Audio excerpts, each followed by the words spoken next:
Hi guys! Good morning y'all! And for today's video, ayan, so naisipan ko lang, I am taking my breakfast right now and I was browsing for a movie to watch.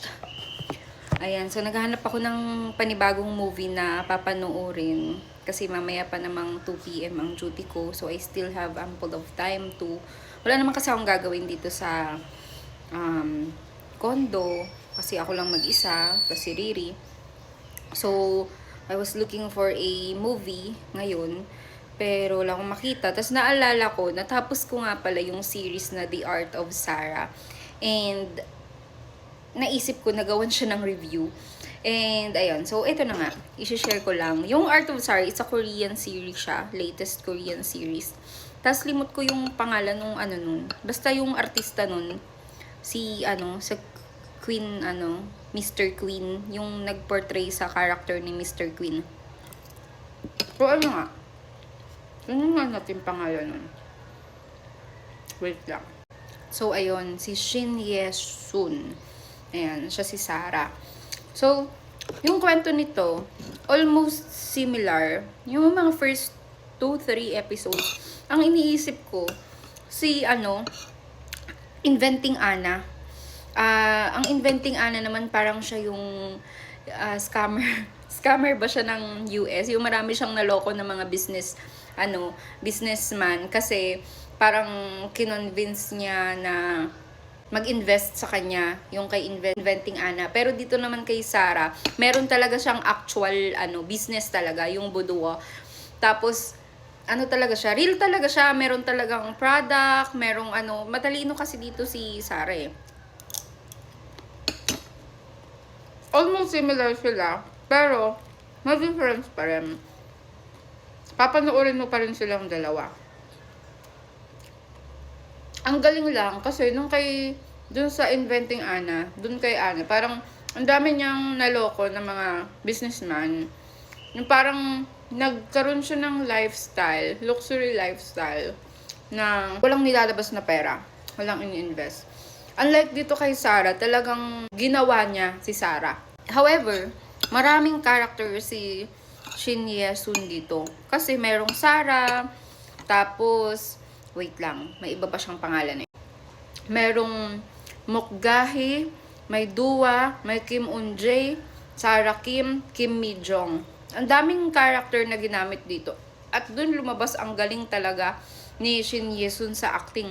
Kaya alam mo, parang ang dami kong pinanood ng mga series niya. Talagang lahat papanoorin mo kasi ang galing niya talaga. Gawin mo siyang lalaki, gawin mo siyang babae, gawin mo siyang action star, gawin mo siyang mayaman, gawin mo siyang mahirap. Ang galing niya talaga. As in, sobrang galing niyang actress. So, ang daming character dito. Pero in the end, may Jane Doe pa nga eh. In the end, hindi pa rin niya nakilala kung sino talaga siya. Pero yung unang character na pinakilala sa kanya, si Mokgahi. Tapos feeling ko, nagkaroon ng Sarah Kim dahil kay Mokgahi. Si Mokgahi kasi parang ordinary Korean citizen siya na nasa laylayan din ng industriya ng Korea. Tapos, parang nag-apply siya sa dream company niya, sa dream mall niya na as a sales clerk.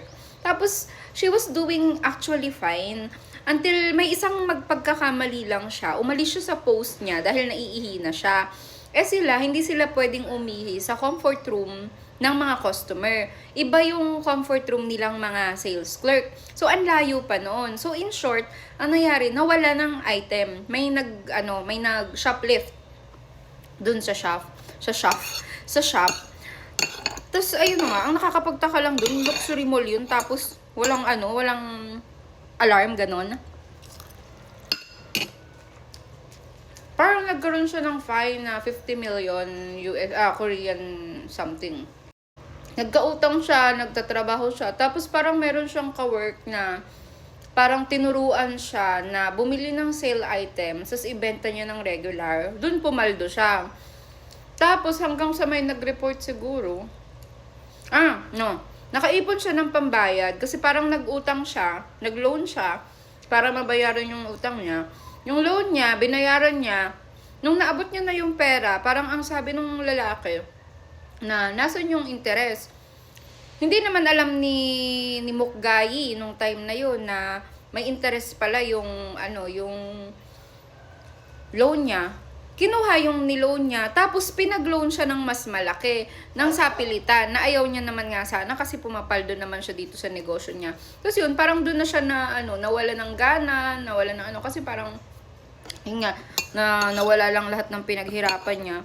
Tapos ang ginawa niya, naglasing siya, ininom niya yung alak doon sa mall, tapos kinuha niya yung magandang bag doon na silver, and then the rest is history.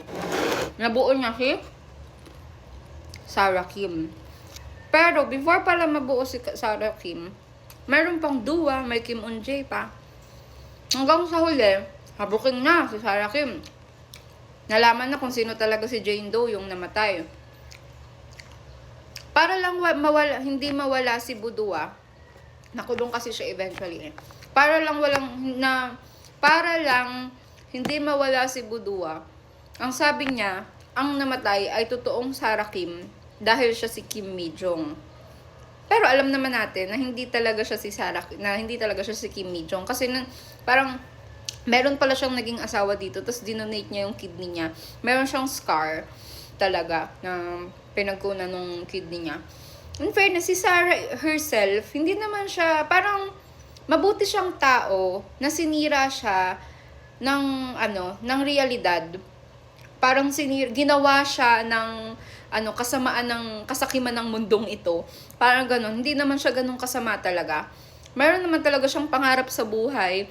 Pero since unfair nga unfair ang system sa buong mundo na siguro yun, merong hierarchy, merong ang value lang is kapag may pera ka, pag wala kang pera, hindi ka papansinin, ganun. Pag hindi ka mukhang paldo-paldo, di ka nila papansinin, pero pag paldo-paldo ang itsura mo, aasikasuhin ka, you get what I mean. So ayun, parang feeling ko Sarah Kim was hindi siya masama parehas ni Anna, inventing Anna na talagang pathologic liar, ganun. Si Sarah Kim naman kasi is somehow ang pinaka niya lang is yung identity niya. Pero meron talaga siyang may negosyo talaga siya, ganun. With regards naman dun sa kasi parang na-issue rin na parang nagbenta parang scammer si Sarah Kim. Kasi ang binibenta niya ng mga bags are parang locally made. Pero para sa akin naman kasi, it's up to them. Kasi parang madidistinguish mo naman kung alin talaga yung branded sa hindi branded eh. Talagang ganun lang talaga din yung realidad na kung alin yung trending, kung alin yung kitang parating nakikita, yun yung binibili, yun yung pinipilahan, and yun yung problem. So I think gumawa si Sarah Kim ng locally made handbags, pero yung mga tao naman kasi yung yung mga tao naman kasi yung kumbaga naging bumili ng mga items na yun, even the artists and yung mga big time na businessman sa parang ang galing lang talaga nung matalino si Sarah Kim. Matalino siya. Hindi lang siya pinanganak na mayaman, pero she is actually smart. And kung itatanong ninyo if I would recommend this series, definitely yes. Kasi interesting naman siya eh. Hindi naman siya confusing eh. Yun lang, until the end of the series, hindi natin nalaman kung sino talaga si Sarah Kim. So, ano talaga yung identity niya, ano talaga yung actual name niya. Kasi talagang iba-iba yung name, iba-iba yung character niya. Pero I will definitely recommend this series. Kasi it's worth watching. Ang gagaling ng mga character, in all fairness. And I think that ends my review commentaries for today. Thank you guys for watching, and until next time, maraming salamat and have a great day. Bye!